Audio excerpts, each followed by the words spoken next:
Hey everyone, we recently talked about habits, and I told you about my problem with getting back into my old morning routine and how I feel that some habits just always feel artificial and never come true.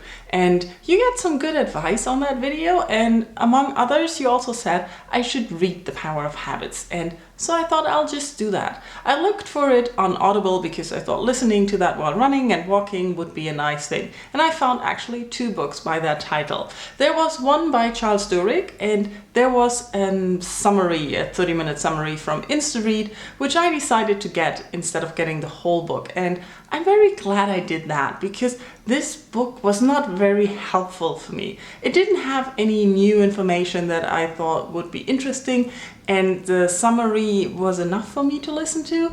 And also there was a review at the end where the people from InstaRead gave their commentary and a judgment on the book, and they said it's full of case studies, and the case studies were already annoying in the summary part. So I'm really glad I just listened to that. But there was one thing from that book that I could take away for me, and that was that a small change can have a huge effect. And that had me thinking about when my problem started with my habits, and I'm pretty sure we talked about this before. But you know that when I moved to Hanover 16 years ago, I started working at the cinema to pay for university. And with that, my day kind of got divided kind of equally and evenly. And that stayed for a while. So I went to university mainly during the morning or daytime, and I worked most evenings and weekends. So for me, I created a habit of being creative and doing educational things for myself during mornings especially, but also afternoons. And work was something I did in the evenings. And even after university, this rhythm kind of stayed, no matter how many different jobs or things I did, since I kept working in the cinema with the focus on my main work hours after 12 o'clock, most of my productivity went into morning hours. And I kind of like that, and it feels very natural to me, so I always default back to that. Now, 2 years ago when the cinema closed, I already discovered that I have a problem what to do with all the evening hours. Because I usually have this, when the sun goes down, you can watch TV. Basically, I don't really want to be creative or turn on my computer in the evening. I just want to relax. So that already created a huge problem when the cinema closed. But it got worse every winter because the days get shorter. And I noticed in the first year after the cinema closed, I went on my couch and sat there and watched TV starting at 4 o'clock because it was dark, and my brain had like, you come home from work, you can sit and watch TV. But I usually came home from work by 9 o'clock in the evening, so that would have been okay. But now I spent like hours, and I was like, what am I doing with my time? And I couldn't get out of that. So for 2 years now, I've been trying to make my evening time more productive. And lately I have to work a lot more mornings, which is ruining that kind of strategy, because I can't be productive and creative in the mornings, but in the evenings my brain is like, no, we want to relax.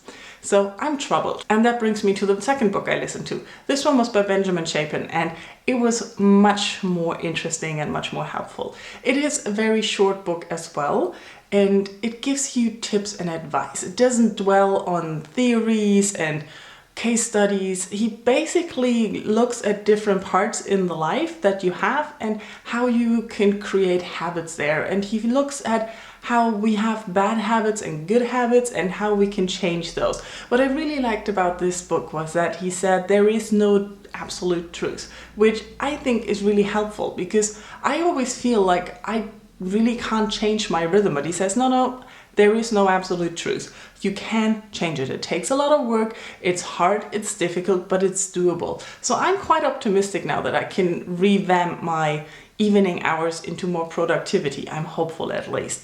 I also liked about his book that he always went ahead and told you how he did something. And he mentioned it may not be the way it works for you, but this is how it worked for me. You have to look what works best for you. And he always looked at identifying bad habits and identifying what you want to achieve and what you want to change. And I really like that, because even though I keep saying that I have bad eating habits, I don't really want to change a lot of those. I don't want to change the evening routine of like having days or evenings when you just sit on your couch, eat chocolate and watch TV. I don't want to change that. I don't want to do it every evening. I don't want to do it 8 hours in the evening.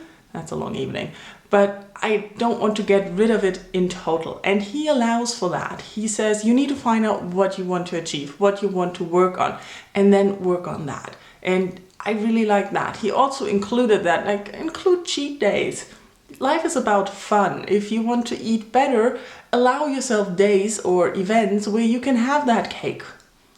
I would eat more than one cake, but he allows for that. He says life is about fun, and that's like a mindset that I can work much better with than with total rigid change of life, because I do want to have fun. I do like to get things done and I do like to be productive, but I don't want to lose the fun of life and all the good things, and a lot of the good things count into bad habits. What I also liked about his book is that he had this idea of an start at 4 a.m. and he talked about how he changed his day so that he gets up at 4 a.m. to get things done and be more productive, because you need to find time and extra time is hard to find.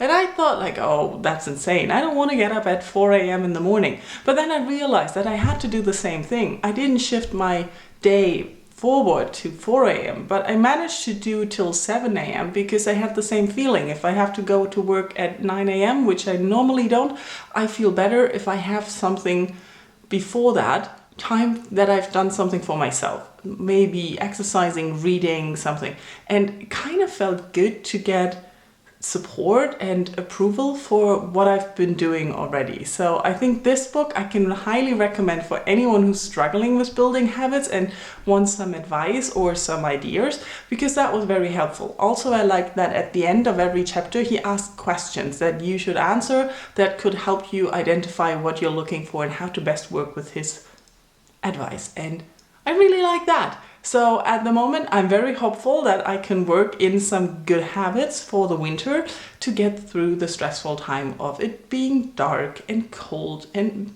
me being moody. Thank you for pointing me in the direction, and I hope this was helpful for you too.